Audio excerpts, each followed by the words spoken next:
Jadi jadi wali Allah itu gampang-gampang susah, Pak. Ya, gampang-gampang susah, benar nggak? Jadi kadang orang beribadah 10 tahun nggak jadi wali Allah. Kenapa? Dia terobsesi dengan ibadahnya, pengen jadi wali. Nafsu jadi wali. Padahal tetangganya nggak makan, dia cuek. Ya. Satpam dia bentak. Ya. Cleaning service dia hardik. Orang tempat bekerjanya dia rendahkan. Sholatnya dahsyat, hafal Quran bisa jadi. Inilah yang Nabi katakan, dia hafal Quran tapi tidak tembus sampai ke relung dadanya.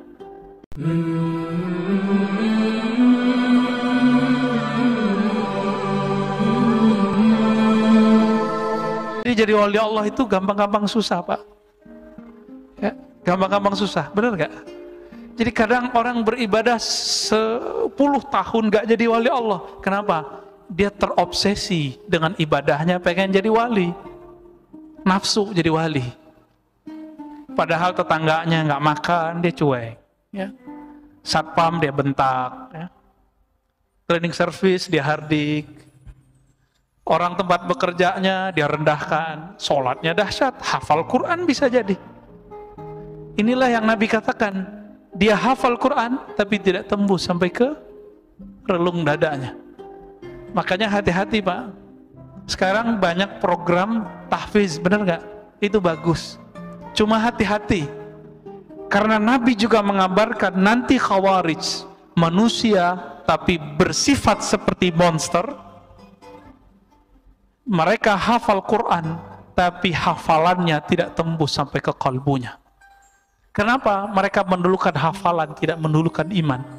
Maka saya mengajak kalau masukin anak ke sekolah tahfiz, lihat gurunya. Gurunya mengajarkan akhlak, iman atau tidak, bersanad kepada Rasulullah atau tidak. Kalau tidak, nggak usah, Pak. Jangan-jangan ini proyeknya khawarij. Karena khawarij ini menjadi komoditi musuh-musuh Islam. Yang buat ISIS siapa, Pak? Ya mereka. ISIS itu hafal Quran, baca la ilaha illallah, benderanya la ilaha illallah. Tapi berapa ribu ulama dan umat Islam, bahkan mungkin sudah jutaan, itu mati di tangan mereka. Ya, hafal Quran itu, baca la ilaha illallah itu, kalau nembak pakai takbir, Allahu Akbar.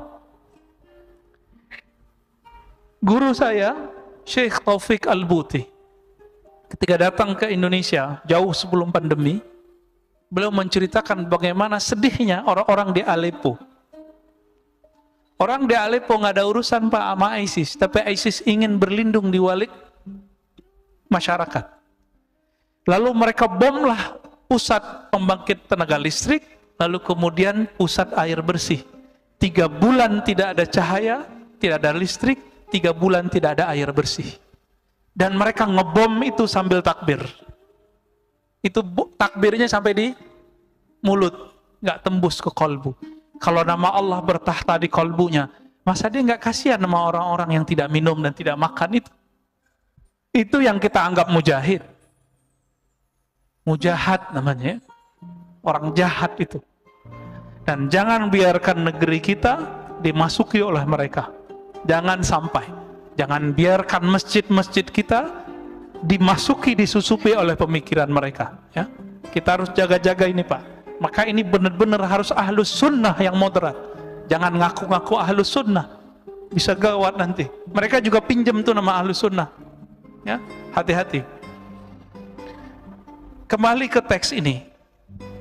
Min syartil wali ayyakuna mahfuzan, kata beliau. Kata Imam Kushairi, syarat kerohanian wali bukanlah maksum seperti Nabi, tapi mahfuz. Kalbunya dijaga oleh Allah Subhanahu wa ta'ala. Inilah perbedaan hakiki antara tasawuf ahlus sunnah dengan Syiah. Orang Syiah meyakini para imamnya maksum. Makanya bagi mereka, saya lagi pesan kitab hadis Syiah ini, pengen meneliti. Dulu cuma dengar kata orang, ya. Dulu cuma punya aplikasinya. Kebetulan ada linknya. Kita mau lihat, Pak. para imamnya itu dianggap maksum. Maka bagi orang-orang Syiah, hadis itu bukan kalam Nabi saja, tapi juga kalam para imam. Disebut dengan hadis oleh mereka. Ya.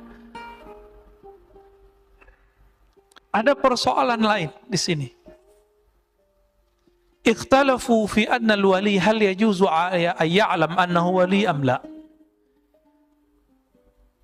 Ulama berbeda pendapat, apakah wali mengerti bahwa dirinya wali? Kira-kira gimana, Pak? Jawabnya tadi, wali tadi ada berapa? Wali am, wali khas. Wali am ini banyak. Antum cinta Allah, cinta Rasulullah, percaya kepada Allah, percaya kepada Rasulullah, amalkan yang wajib, kerjakan sunat. Udah menjadi wali Allah yang umum. Mudah toh? Buang kebencian dari kolbu, buang kesombongan dari kolbu. Semua kita punya kelemahan dan aurat, dan semua aib kita punya.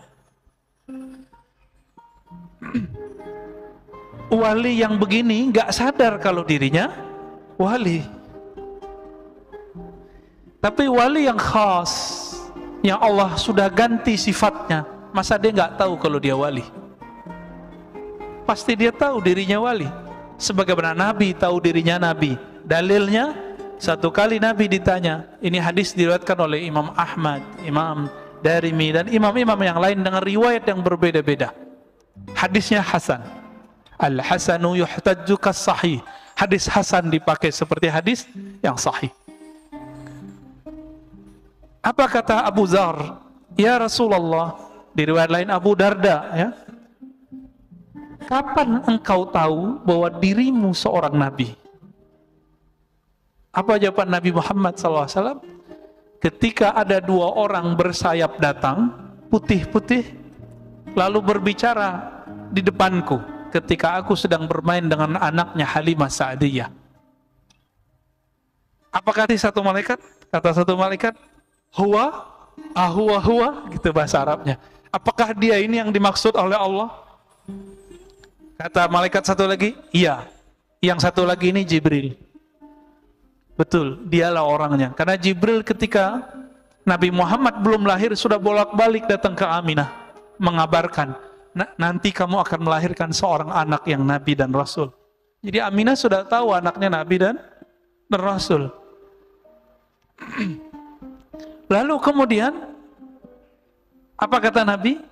Aku dibedah dadaku dan diambil isi jantungku dan dibersihkan. Inilah saat Nabi SAW tahu bahwa dirinya seorang Nabi.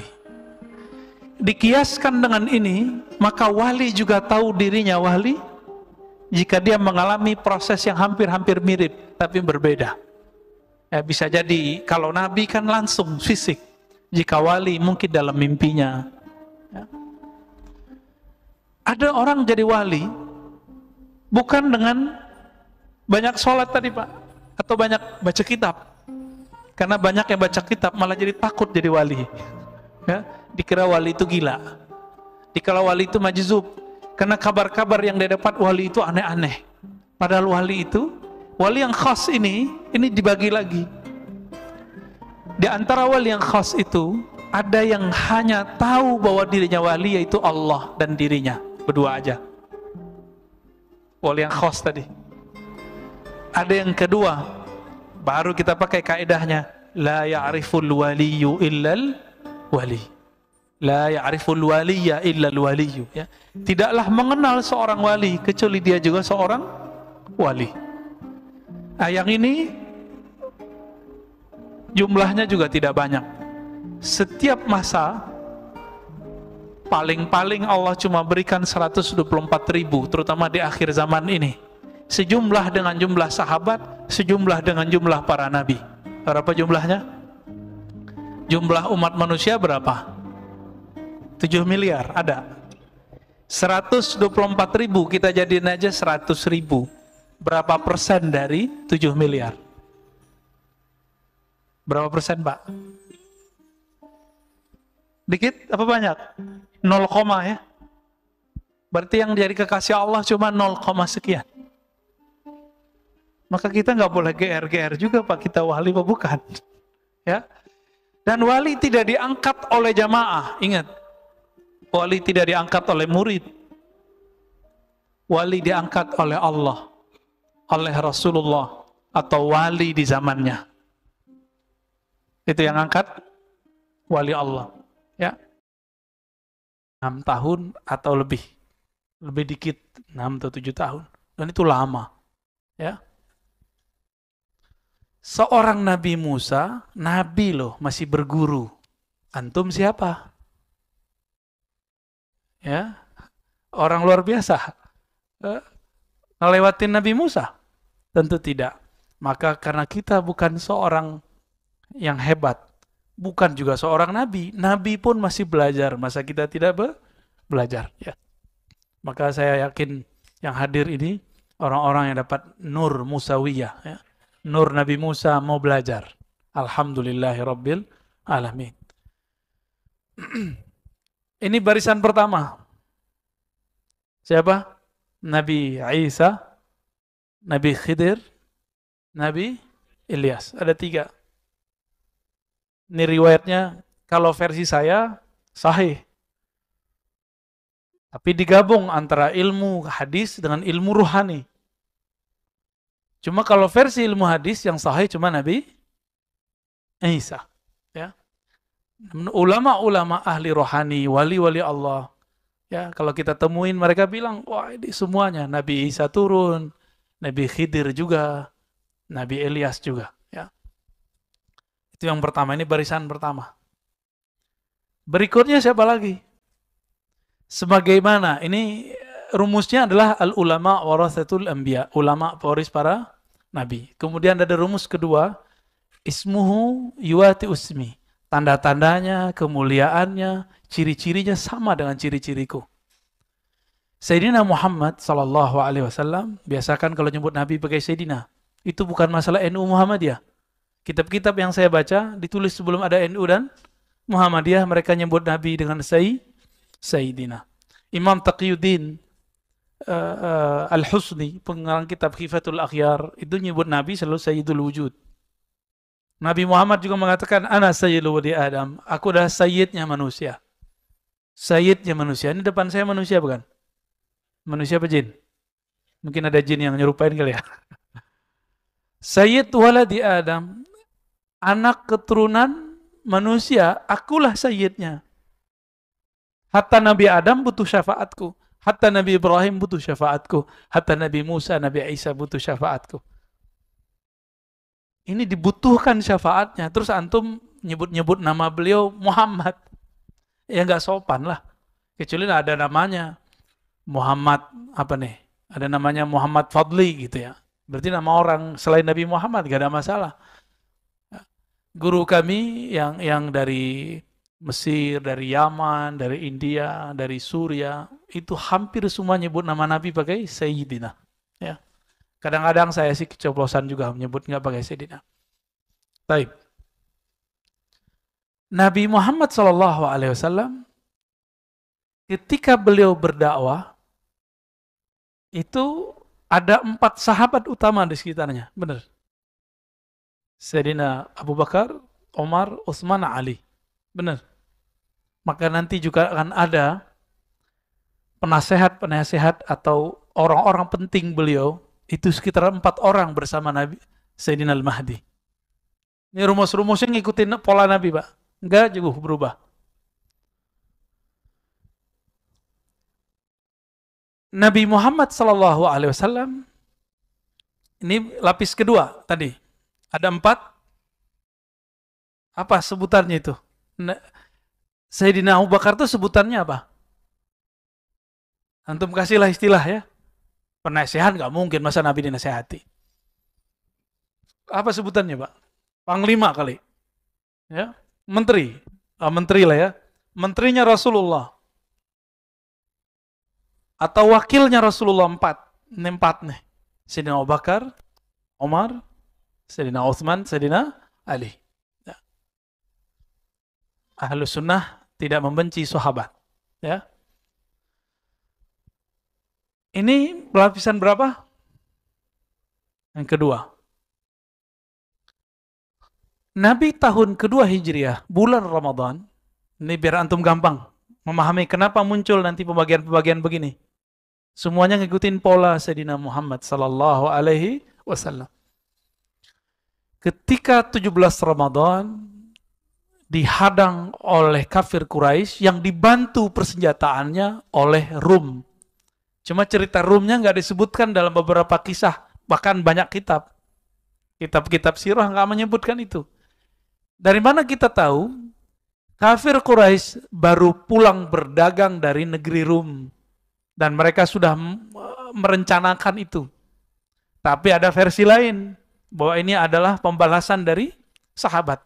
Mungkin nggak sahabat 313 merencanakan balas dendam kepada orang ribuan? Mungkin nggak.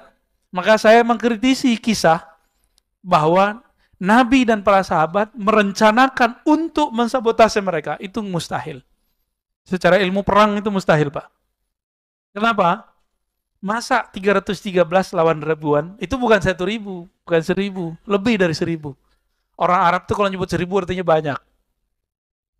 Banyak itu. Dan yang ikut bukan hanya manusia. Tapi setan, Lata, Uzza, ikut semua, Pak.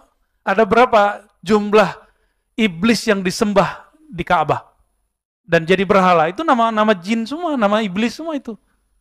Yang kemudian disembah karena dia bersifat, mengambil sifat-sifat Tuhan. Seakan-akan dia dewa. Latta, Uzza, Manat, itu ya. Na'udzubillah minasyaitonirrajim wa junudihi wa juyushi wa zurriyati. Itu semua turun, Pak. Berapa jumlahnya? 360. Ikut semua perang. Antum nggak pernah diceritain ya? Itu ikut semua. Tahu dari mana kita? Dalam Sahih Bukhari, Sahih Muslim, Sunan Abu Daud, Tirmizi, itu beberapa riwayat menyebutkan. Yang saya ingat itu, ada dialog antara Sayyidina Muhammad dan Sayyidina Jibril. Jibril, kata Nabi Muhammad, yang ikut perang di antara kalian, para malaikat, itu siapa aja waktu perang Badar. Jadi, Nabi sama malaikat tuh kalau ngobrol itu bisa cerita-cerita masa lalu. Ya, ngopi-ngopi kira-kira begitulah. Kalau kita ngopi, cerita masa lalu kan, sama masa depan. Jibril kerjaannya begitu sama Nabi. Antum kan mengira selama ini Jibril itu gurunya Nabi. Kalau versi saya tidak. Justru Jibril itu berguru kepada Nabi. Nanti saya cerita ya, ada masanya. Lebih mulia Nabi Adam atau Nabi Muhammad SAW? Dulu waktu di surga, Nabi Adam jadi guru para malaikat atau jadi murid? Guru pemurid. Wah, ini orang Bintaro beda pendapat nih. Ya, ulama Bintaro ikhtalafu. Mana yang benar? Nabi Adam jadi guru malaikat atau jadi murid? Tuh, masih ada yang bilang murid soalnya. Yang bilang murid apa alasannya? Hah? Bingung juga ya. Coba lihat ada ayatnya. Ya Adam ambihum bi asma'ihim. Hai Adam, kabarkan kepada mereka. Itu terjemahan. Tapi kalau dalam arti umumnya, ajarkanlah para malaikat nama-nama yang aku ajarkan kepadamu. Guru bukan? Guru. Anbihum itu juga artinya nabi. Maka ada sebuah kaidah di kalangan ulama Ahlussunnah sebagian, Nabi Adam itu pernah diutus kepada para malaikat. Ya. Lebih mulia Nabi Adam atau Nabi Muhammad? Nabi Muhammad SAW. Dulu Sayyidina Jibril ikut ngaji kepada Nabi Adam. Sekarang kira-kira orang yang lebih mulia daripada Nabi Adam jadi gurunya apa jadi muridnya Jibril? Jibril itu disebut Rasul, bukan Syekh, bukan Muallim. Ini Jibril saya ngomong ini gak marah, Pak. Dia akan angguk-angguk insya Allah. Karena data-datanya banyak. Sayyidina Jibril itu pembawa berita, disebut Rasulul Malaikah. Rasulnya para malaikat. Datang ke Nabi Muhammad. Membawa berita. Jadi dia itu pengantar surat sebenarnya. Pengantar tapi suratnya dari Allah, kira-kira gitu. Itu pun Jibril gak langsung ketemu Allah. Allah sampaikan kalamnya kepada Al-Luh Al-Mahfuz, tempat yang sangat suci di atas langit ketujuh sana. Kemudian disuruh Sayyidina Jibril mentransfernya. Jadi beliau itu pembawa berita, bukan sebagai gurunya Nabi Muhammad SAW. Kenapa? Saya sudah pernah menyampaikan di sini. Allah berfirman kepada Nabi Muhammad. Lewat Jibril juga disampaikan. Wa innaka, hai Muhammad, sungguh engkau, la tulaqqal Qur'ana min ladun hakim alim. Ya. Engkau sungguh langsung dapat, boleh, sanggup mengambil talaqi, mengambil Quran dari sisi Allah. Ladun. Maka disebut laduni itu adalah yang diwariskan Nabi Muhammad SAW kepada para wali. Daripada siapa? Min ladun hakim, dari sisi Allah yang maha hakim, yang maha alim. Berarti Nabi Muhammad itu dapat wahyu dua. Pertama wahyu syariat, itu diantar lewat Sayyidina Jibril. Yang kedua lewat langsung ruhnya, ngambil dari Allah Subhanahu wa ta'ala. Faham di situ? Kira-kira lebih paham Quran Nabi apa Jibril? Nabi Muhammad. Kenapa? Alam ini ada karena Nabi Muhammad. Jibril itu ada karena Nabi Muhammad SAW. Kira-kira begitu. Jadi jangan salah konsep. Jangan salah konsep, ini bukan ajaran baru. Ini di kitab-kitab ada ya. Cuma ulama berbeda pendapat. Lebih mulia malaikat atau manusia? Yang bilang mulia malaikat itu adalah kalau manusianya biasa. Kalau manusianya wali atau nabi, lebih mulia wali atau nabi daripada malaikat. Bapak ini dari tadi bisa zikir macam-macam kan? Antum? Subhanallah, alhamdulillah. Malaikat itu zikirnya itu aja. Subhanallah, alhamdulillah, Allahu Akbar. Beberapa waktu lalu muncul di YouTube ada salawat Jibril. Ya itu salawat Jibril itu doang, sallallahu ala Muhammad. Sedangkan kita banyak salawat kita, ya. Baik. Berapa jumlahnya waktu perang? Jumlahnya sahabat Nabi Ahlul Badar 313. Maka nanti juga akan diulang kembali. Pertama 3 nabi, 4 wakil, lalu ada 313 tentara utama pewaris Al-Badar. Pewaris Ahlul Badar. Tapi hati-hati, jangan ketipu dengan angka-angka 313. Banyak sekarang ngaku-ngaku 313. Ya. Ya, jangan, kalau kemarin kan 212 kurang 100, Pak. Seharusnya 313. Ya. Harus digenapin. Tapi itu bukan dibuat-buat. Ini menggerak dari Allah Subhanahu wa ta'ala. Berapa jumlahnya? 3. Udah berapa lapis? 3, 4, 3, 1, 3. Sudah ya? Nabi Muhammad ketika perang berikut, perang Khandaq, tiba-tiba ada dari Persia, namanya Salman Al-Farisi datang. Nanti akan terjadi begitu lagi. Akan ada dari luar Arab, dari luar yang tadi, kemudian otaknya cerdas, dia bisa strategi perang, dia akan membersamai Al-Imam Al-Mahdi. Bukan berarti Nabi itu nggak bisa perang, Pak. Nabi mah gampang. Alam ini kan di tangan beliau, pembukaan syafaatnya. Ya. Tapi Allah itu menciptakan Nabi harus menghargai sebab. Maka diperintahkanlah orang-orang ini bersama Nabi Muhammad SAW. Nanti Al-Mahdi juga sama. Lalu siapa lagi yang membersamainya? Kita potong kompas. Berapa jumlah sahabat Nabi ketika Nabi wafat? 124.000. Maka nanti tentara Al-Mahdi juga akan ada 124.000. Gak tahu, mungkin ada tambahan lagi, wallahu alam. Tapi ini pola-polanya kira-kira seperti itu. Dan semuanya punya ruh wali. Semuanya wali Allah. Nggak ada yang orang-orang biasa. Tapi dia orang biasa secara zahir. Batinnya batin wa aulia. Jangan dikira orang 313 itu semuanya ulama. Enggak. Dari 313 sahabat Nabi yang ikut perang, itu yang ulama cuma beberapa orang. Tidak semuanya ulama. Maka jangan sedih. Siapa tahu di antara kita ada yang dipilih ya. Ya. 124.000 tuh dikit apa banyak, Pak? Dibandingkan 7 miliar. 124.000 dibandingkan 7 miliar manusia. Baru di belakangnya nanti ya tukang rame-ramein aja, Pak. Ya. Berapa jumlahnya wallahu alam, tapi tentara yang disebut tentara Al-Mahdi itu mereka. Tadi saya meninggalkan kisah Sayyidina Jibril. Apa kata Nabi? Bril, kira-kira gitu ya. Bukan lagi ngopi, Pak. Di sono nggak ada kopi. Yang ikut perang bersama kami perang Badar itu siapa? Apa jawaban Sayyidina Jibril? Sebagaimana yang ikut perang di antara kamu adalah orang-orang terbaik di kalangan manusia, maka yang ikut perang bersama engkau dari kalangan kami para malaikat muqarrabun itu juga yang terbaik. Tapi saya lupa berapa angkanya di situ, 70.000 atau 70 gitu. Saya lupa, Pak. Ya. Ini hafalan kita kadang-kadang nggak datang tepat saatnya nih. Cuma yang kita ingat, beliau menyebutkan malaikat-malaikat terpilih. Berarti malaikat itu ada stratanya juga.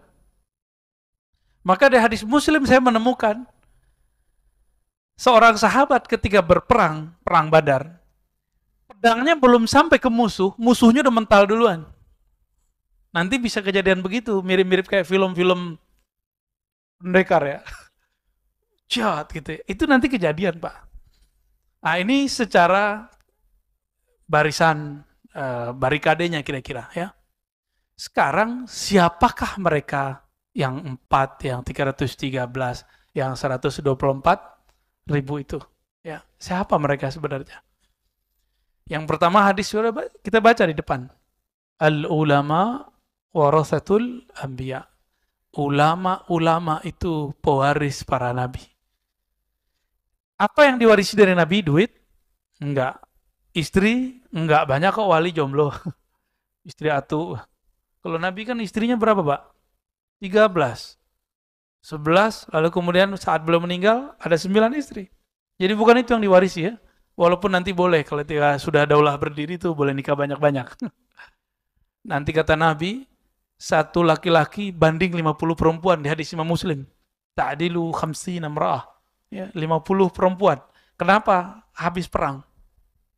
Habis perang itu terjadi. Jadi ciri pertama mereka ruhani ulama, walaupun tidak bisa baca kitab. Ulama itu siapa di Quran? Surat Fatir. Innama yakhshallaha min ibadihil ulama. Yang takut kepada Allah cuma hanya ulama. Berarti yang menjadi pewaris Nabi nggak mesti bisa baca kitab.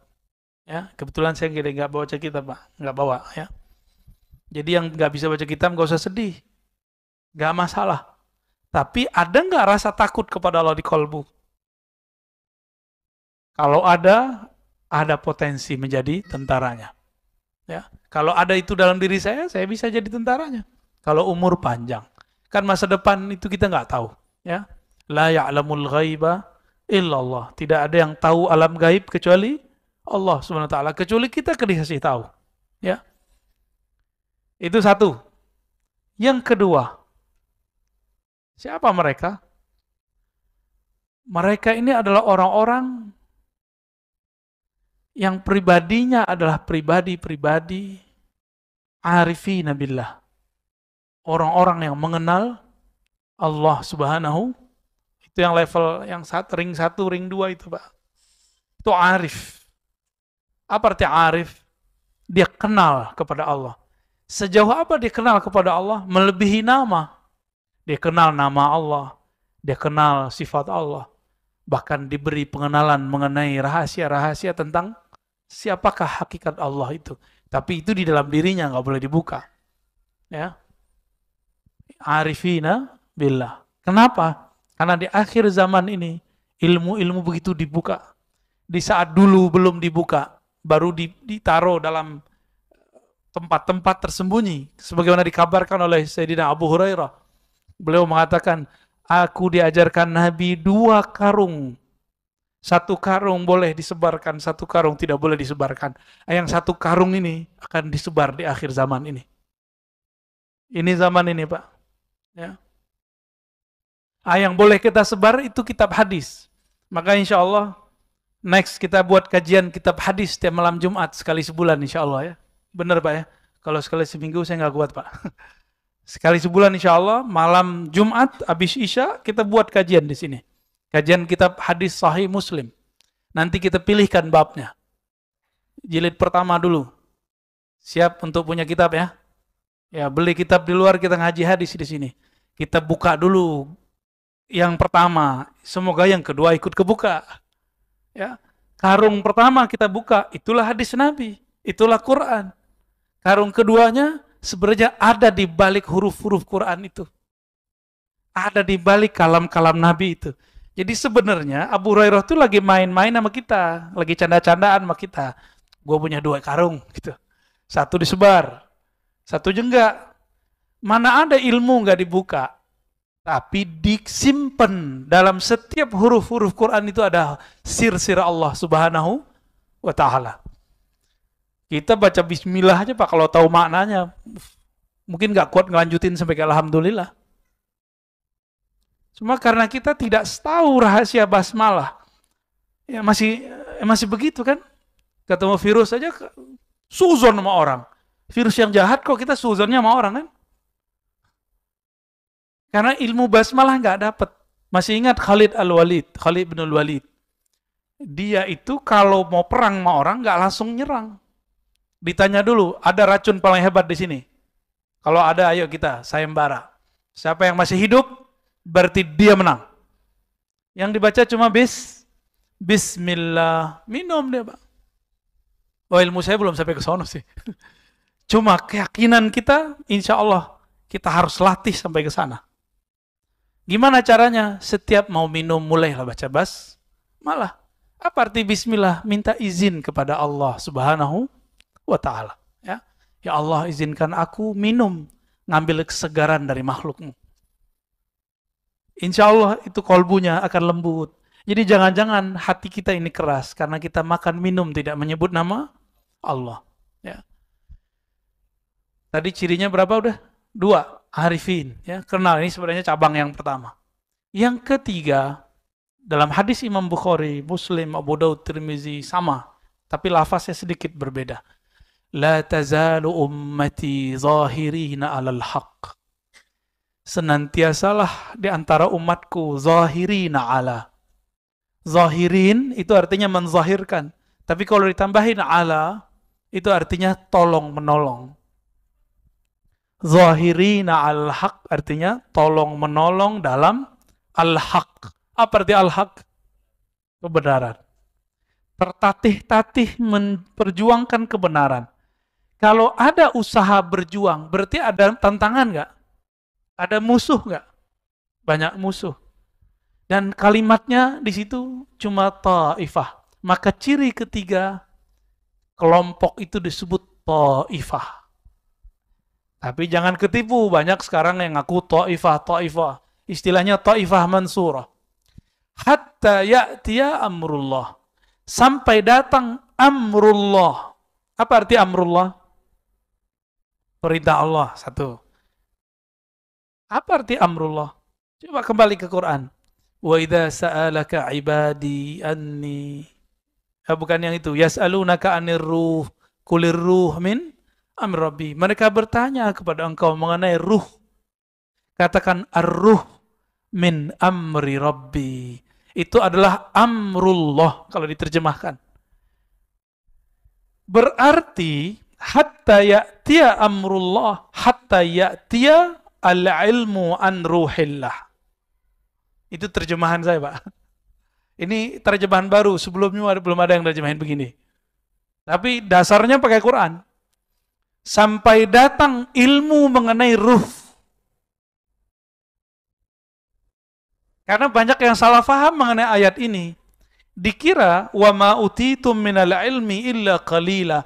Tiadalah yang engkau diberi ilmu kecuali sedikit. Itu kan kalimatnya tum. Tum itu kepada yang bertanya, yaitu kaum Yahudi dan Nasrani, kaum ahlu kitab. Hai ahlu kitab, kamu tidak diberikan ilmu itu kecuali sedikit. Kalimatnya bukan wa ma utita ya Muhammad, bukan, tapi wa ma utitum dalam kurung ya ahlal kitab. Tidaklah kamu diberikan ahli kitab kecuali sedikit. Berarti Nabi Muhammad diberikan banyak. Karung itulah yang masih disembunyikan sampai hari ini. Ilmu tentang apa? Mengenal ruh. Dan ini agak berbeda dengan mainstream memang.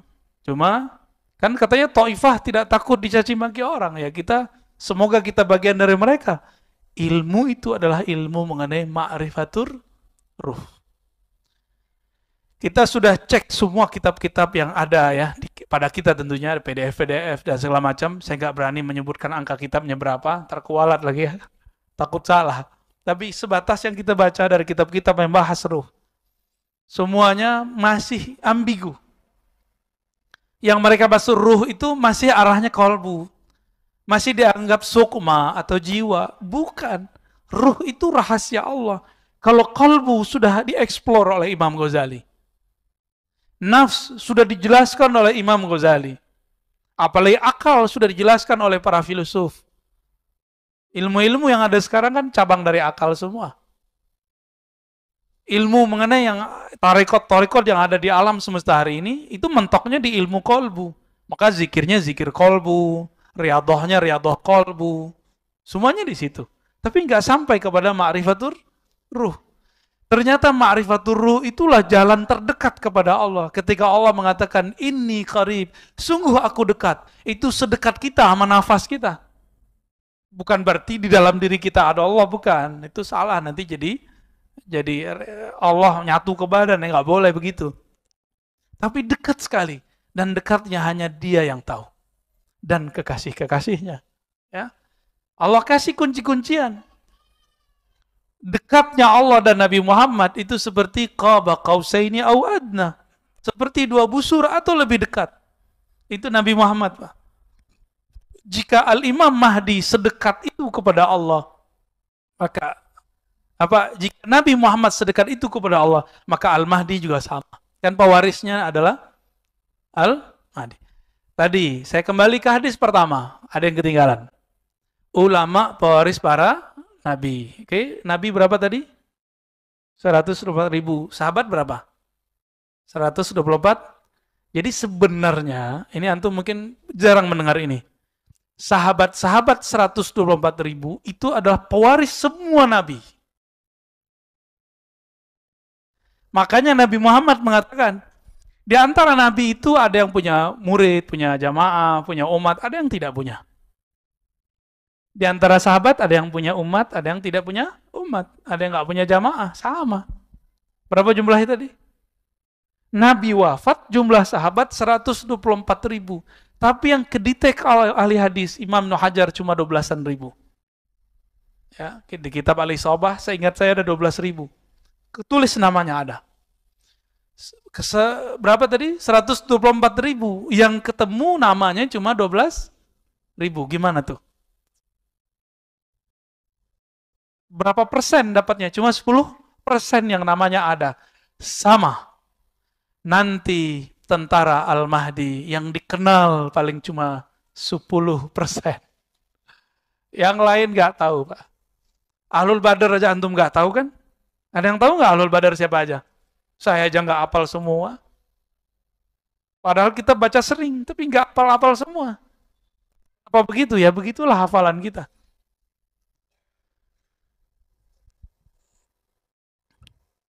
Jika semuanya mewarisi para nabi, maka 124.000 nanti tentara Al-Mahdi itu juga pewaris para sahabat. Berarti mereka juga pewaris nabi, udah begitu ilmunya. Maka layak nggak mereka nanti dapat ilmu mengenai ruh?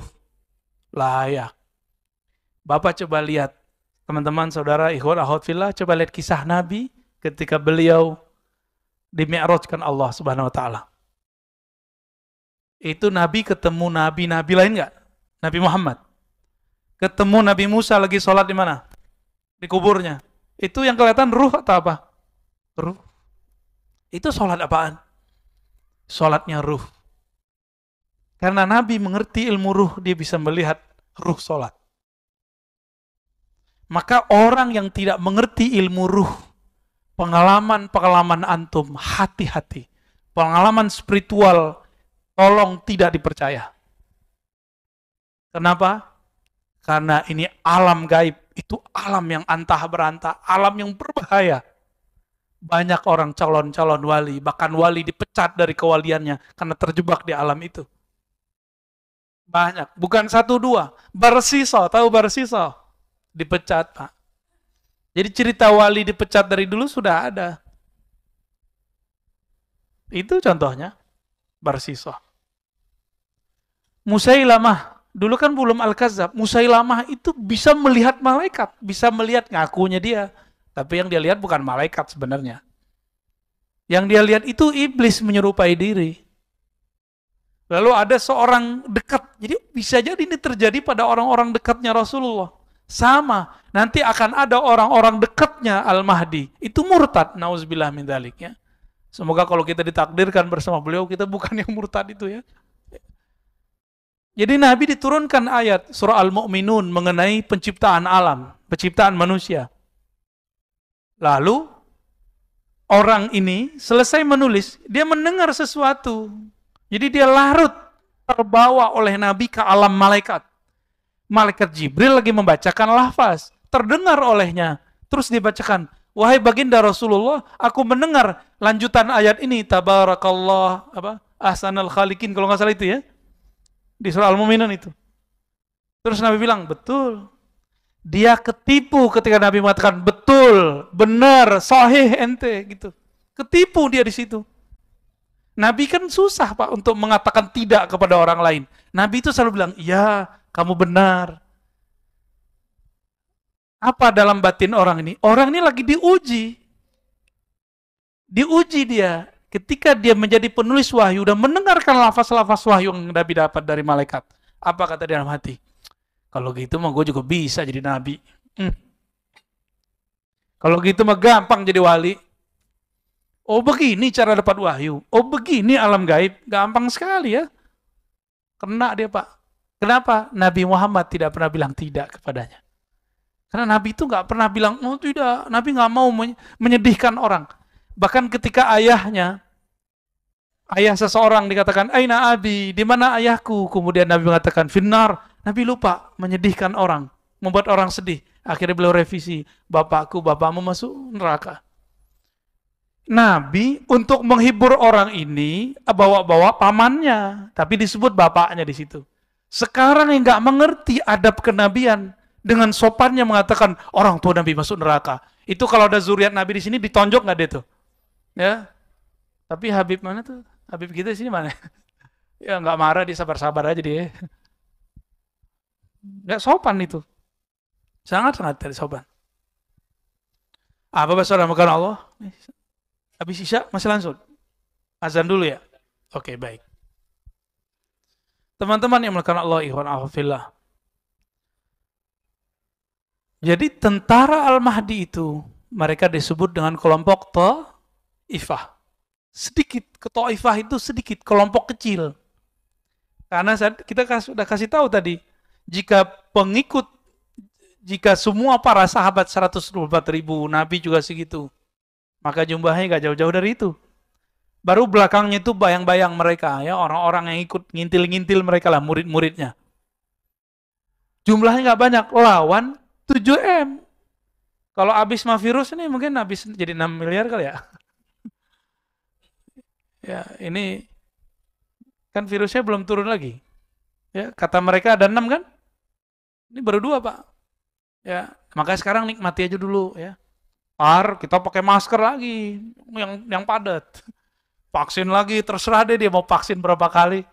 Ya, kita ikutin aja mainnya. Kan Allah mainannya lebih cakep. Mereka lagi main-main gak sama kita? Zolim gak sama kita? Zolim, kita dimain-mainin. Masa sekarang mau naik pesawat harus begini, mau masuk mall mau gini. Tapi untungnya anak kita lebih bahagia di rumah sekarang ya. Tapi kan satu hal direnggut dari kita. Ini zolim yang sudah global, dan ini bukan masalah kita dengan pemerintah Pak. Jangan kejebak. Ini masalahnya sudah global. Ini sudah global. Jadi jangan kejebak. Antum itu apa-apa dikit nyalahin wali kota, gubernur, presiden. Jangan mikirnya sekarang global. Jangan kejebak di politik lokal. Ini udah urusannya internasional sudah. Ya, nggak ada urusannya saya mau bela siapa. Saya cuma ngajak kesadaran kita biar lebih luas. Jangan kesadaran cetek. Kesadarannya harus lebih luas. Ini perangnya bukan perang antara Jokowi Prabowo lagi, ya.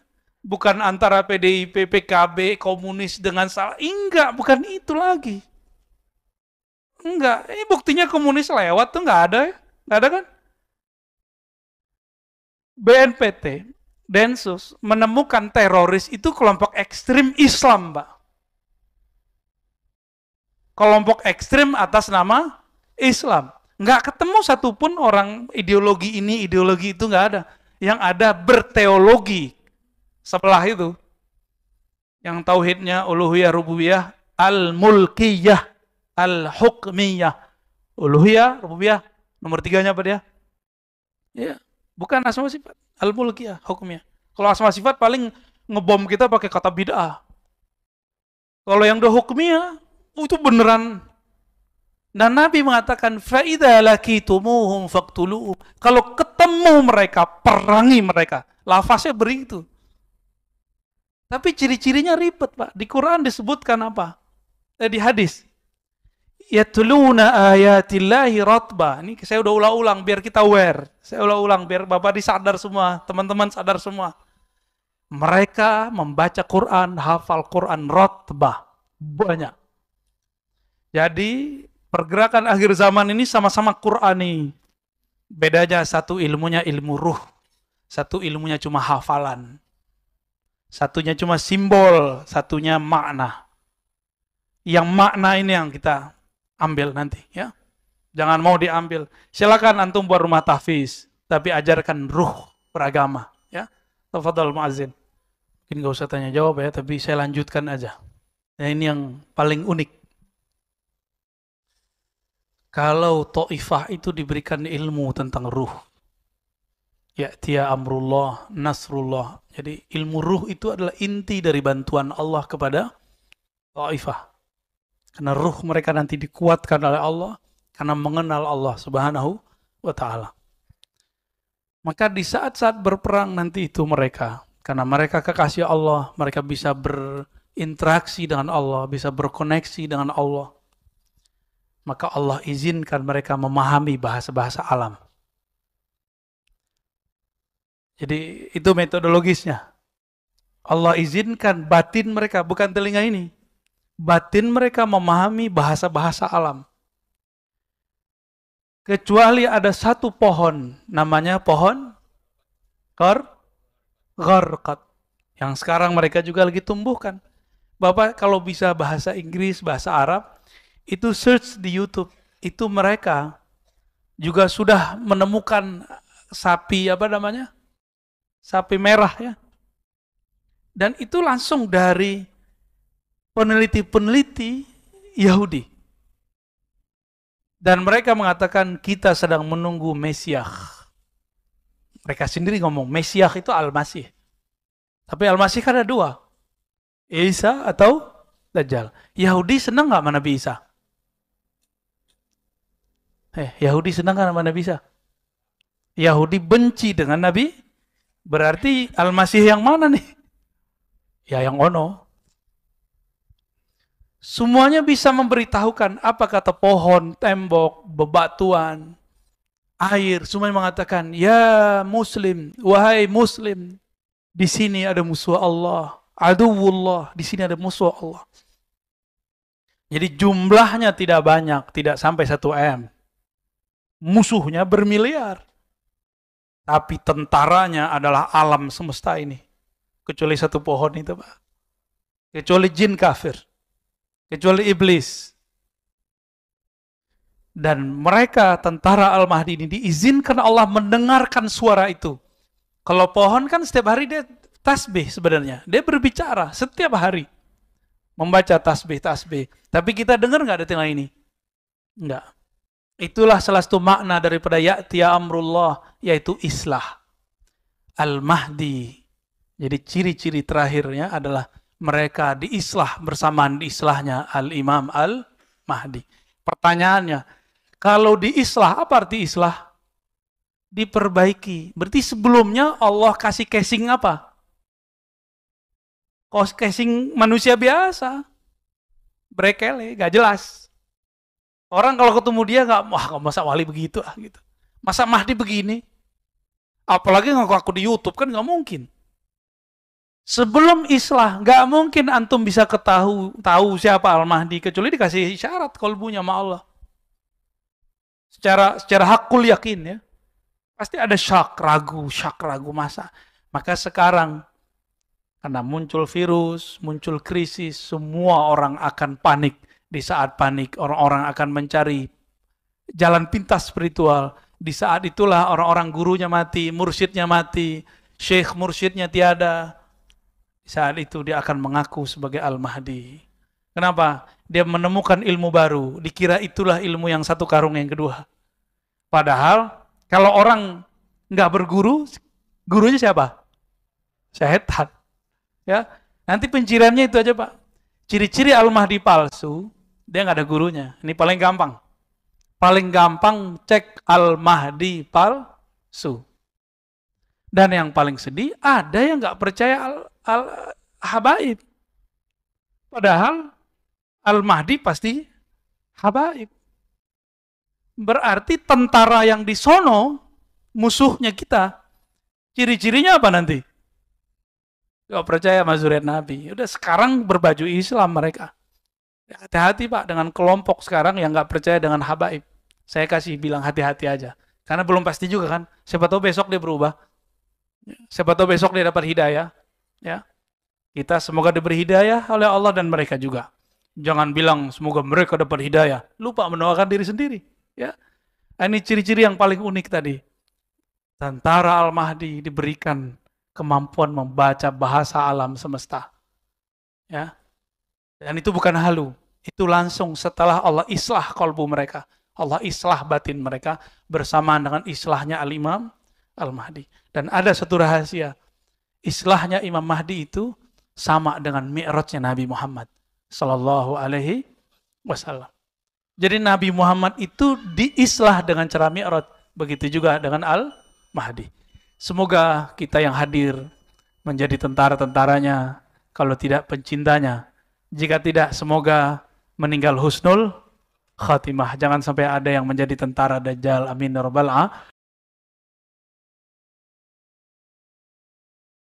alamin.